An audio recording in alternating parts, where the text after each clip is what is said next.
Hey, physical science. This is Friday, April 3rd. We're going to talk about Bernoulli's principle. Turn in your book to page 445, please. He was in the 1700s, Swiss scientist, Daniel Bernoulli. He came up with the idea that if you can make a fluid flow faster, you're going to reduce the pressure. What's that all about? Well, it goes like this. We need to make a fluid flow faster, so there are two ways we can do it. Fluid flow faster, hence lower the pressure, the fluid pressure. And I'm going to say that it'll create a low pressure area if you can make the fluid flow faster. Now, the picture on page 445 shows a person with a thumb on the end of the hose. Does that mean that the fluid has to flow to a narrowing if you cover up part of the opening? And that way it flies out faster and further. Why? Because you force the fluid to go through a narrowing. And if you force the fluid to go through a narrowing, it goes faster because the pressure is lowered on the front of the hole there, on the front end of the hose, and it's like it's sucking that stuff out. Because if the fluid goes through that narrowing thing, now, here's what I'm going to say. That's called the Venturi principle.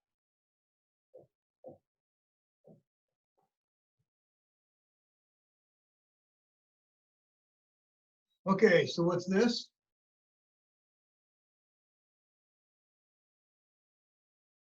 Here we go. Those are two buildings in Chicago. And the wind, it's called the Windy City, is blowing like this. Now, when it hits the building, it goes around. When it hits the building, it goes around, and these go right on down the middle. And so what are you doing? You're causing the air to flow through a constricted area. My question is, which way do the windows blow when the air is flowing down through between the buildings like that? If a fluid flows faster, it creates what kind of a pressure area? A low pressure area. So you're creating a low pressure out here, which means comparatively, it's a high pressure in the building. And the windows are going to go blowing out into the street. So a low pressure area, that's the answer to all of my questions today. I have a Venturi right here. It shows a narrowing of a fluid flow. I'm going to blow with my bad breath through here. And when it gets to that spot right there, it has to speed up because there's more air coming in behind it. To go through the narrowing thing, like say you can come, air particles can come across here 4 abreast, but when they get in there, they can only go two side by side, which means they got to move faster because there's more coming in behind them. And that's the way it works. Now, if there is truly a low pressure area that forms right in there, then this water should come up just like coming up a straw. And maybe these will pop down a little bit. And watch closely.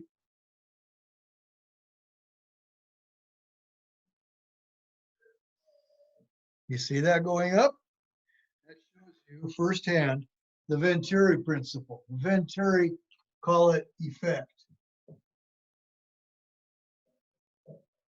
The principle, Venturi effect, will cause a low pressure area. The other is to take a fluid over a curvature.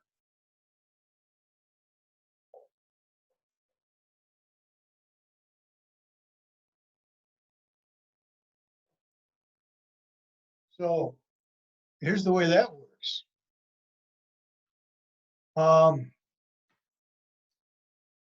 There's this airplane wing, aerodynamic lift, and the wing is not straight. And here's the fuselage. It is not straight and flat. But rather, if you were to look cut the wing off like that and look in from the side, the blunt end of the wing would look like this. And that up here, the curvature is called camber. I don't know if it's OR or ER. I'll go ER. Anyway, and so as a result, you have a package of air that encounters the wing.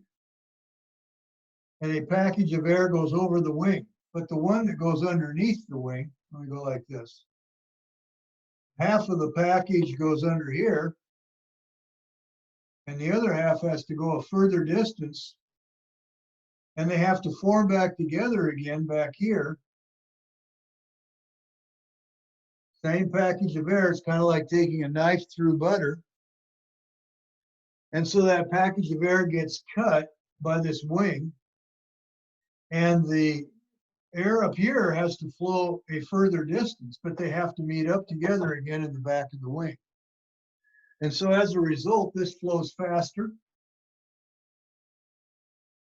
and it creates a low pressure area.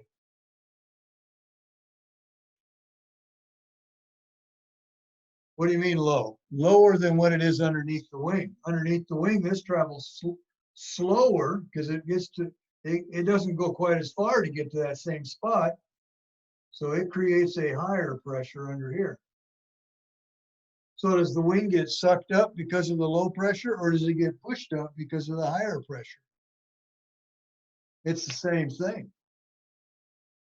So when you sit in an airplane next time and you look out the window, you can say, ooh, Bernoulli's principle. Bernoulli's principle. Because this wing is cambered on the top, curved on the top, and it's creating a low pressure agent suck up into the sky. And you can say Bernoulli's hard at work.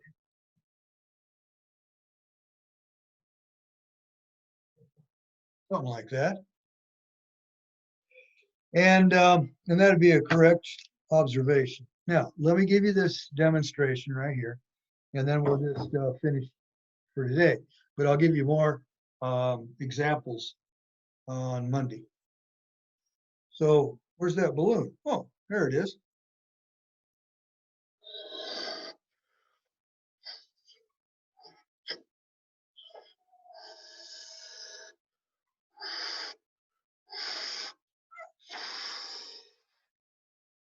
Okay, we're going to tie that off.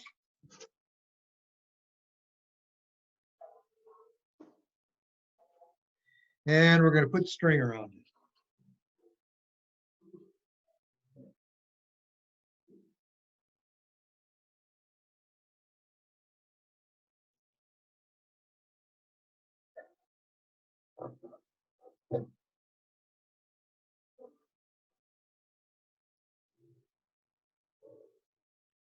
Okay, now I'm going to ask you a question. If I hit this balloon on the side, which way will it go? That way? Good. It goes that way. All right. What if I hit it from the top? Oh, it goes that way again. What if I hit with a stream of air from the top?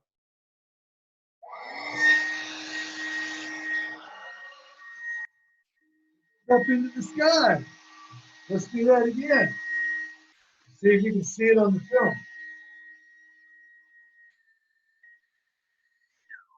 If I hit it with the blow dryer, it goes that way.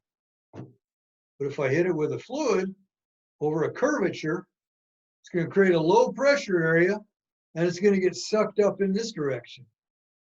And that's Daniel Bernoulli's principle.